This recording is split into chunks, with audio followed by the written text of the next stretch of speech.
በጨነቃችሁ ጊዜ አሁን የምነግራችሁን ነገር አድርጉት፣ እረፍት ታገኛላችሁ። በተጨነቃችሁ ጊዜ አጋንንት የሚደነግጡት፣ ልብ ሰላም የሚያገኘው ፍጹም መሰላል ነው። ልክ እናንተ እንደምትጨነቁት እኛም እኮ ይጨንቀናል። እኛም የምንጨነቅበት ጊዜ አለ። እናንተ ኃጢአት እንደምትሰሩ እኛም እንሰራለን። በተጨነቅን ጊዜ ግን የምናርፈው ከዳዊት መዝሙር አንዱን በመዘመር ነው። እንዲያውም እናንተ ድለኞች ናችሁ።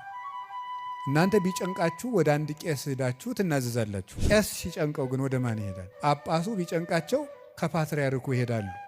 ፓትርያርኩ ቢጨንቃቸው የት ይሄዳሉ? በወንበር መቀመጥ ዕዳ ነው። አባት መሆን ሌላውን አጽናንቶ ራስ መጽናኛ ደግሞ ይቸግራል። የዚያን ጊዜ መጽናኛ የቅዱስ ዳዊት መዝሙር ነው። ሰው ስልክ ደውሎ ቢያስፈራራችሁ፣ ሰው በስልክ ቢሰድባችሁ፣ ያመናችሁት ቢከዳችሁ፣ አደጋ ወደ እናንተ እየመጣ እንደሆነ ብትሰሙ ከዳዊት መዝሙር አንድ አውጥታችሁ አንብቡ።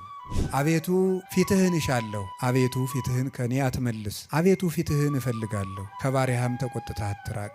ኃጢአቴ ክፉ ቢሆንም እንኳን በኃጢአቴ ተቆጥተህ አትራቀኝ። ፈጣሬ ቸል አትበለኝ። አቤቱ ፈጣሬ